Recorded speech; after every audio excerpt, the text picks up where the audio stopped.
but I wanted to ask you why it's so hard to be profitable in the sharing economy. Like I see this principle over and over again that they just raise and burn money and not turn profits. So why? Sharing today is primarily being facilitated by a third platform.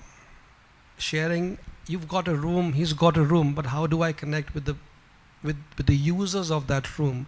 And why do I keep on bringing about the room cases? Because the only two big cases, I went on the sharing economy index that came on Google, and 99% of those were cab sharing companies or Airbnb.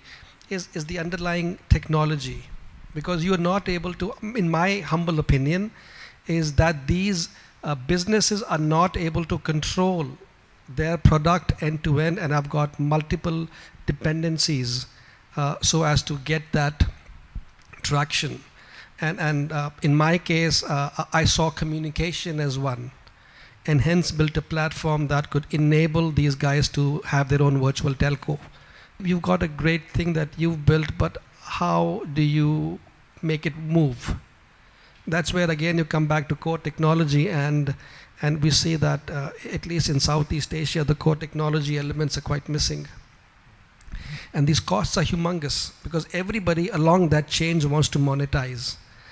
You see, if you have got a product that you can share with me, maybe a library, like a book lending thing, you see, you've got an idea, you've built a platform, you've got an inventory, but then how are you actually carrying out the transactions? You don't have that. So those transactions may be provided by 1, 2, or 3 service providers to you, and at every level you are paying. You might not be paying, getting money, but you are actually paying to the service providers to enable your platform to work. That is where you're burning cash. And this effort involves marketing, of course, creating an awareness, that's an expensive thing, and utilization of these small little platforms adds on to your bill at the end of the month. And again, then you realize that the price point that you have to offer it has to be very competitive, because he's got a book and the other guy's got a book. It's an on-demand thing. It is not a niche that you're saying, I've got Microsoft, I have monopoly. So as a layman, I'm not an IT guy, but I think I've been seeing this, I've been trying to understand why, and that's why my point was that I'm in the business of ensuring that the sharing economy gets better, that we are able to add value to my partners over here in terms of at least communication. I might add 2 other things. One is over-optimism.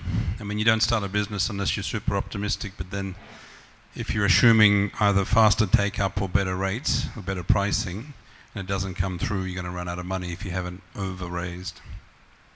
The other part is the necessity to tell investors a growth story. So everyone wants a growth story, we're going to go here and there. So if you just say Southeast Asia, if you think about it, that means an office in Jakarta, an office in Bangkok, an office in Ho Chi Minh, an office in KL. People, you got to put your website in the local language, you got to set up payment gateways and data storage and da-da-da.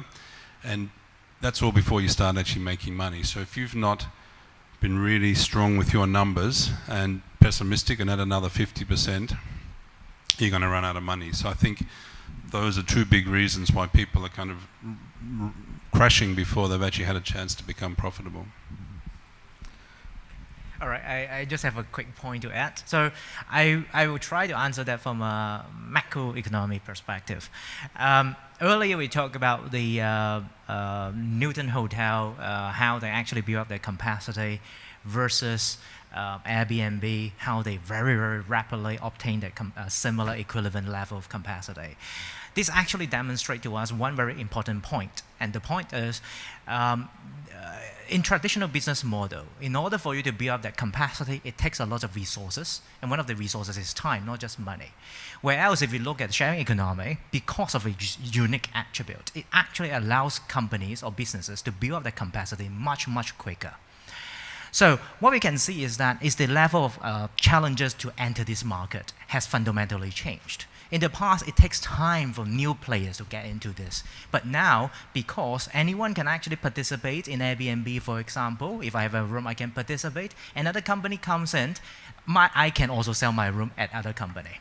Okay? So oftentimes, these capacities are actually being double, triple, so over multiple platforms. And this creates a lot of problems. Okay?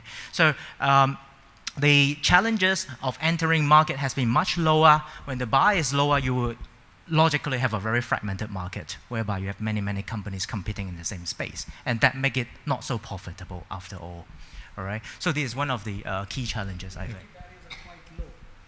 Yeah, that's an advantage, right? Barriers to entry are low. The entry barriers being quite low is an advantage for you to start, but a disadvantage to sustain. Look at the Grabs and the Lyfts and the Ubers today. They're all cribbing. The drivers, I'm sure we all use and spoken to those drivers. They used to make an X amount of money, but they don't make it. So the lower entry barrier is acting now to their disadvantage also, which is also being augmented by advancements in technology. And what somebody say took 20 years to build, Hilton took 93 years to build a brand, and suddenly ABN becomes 4 years, they've got an equal inventory on the sharing.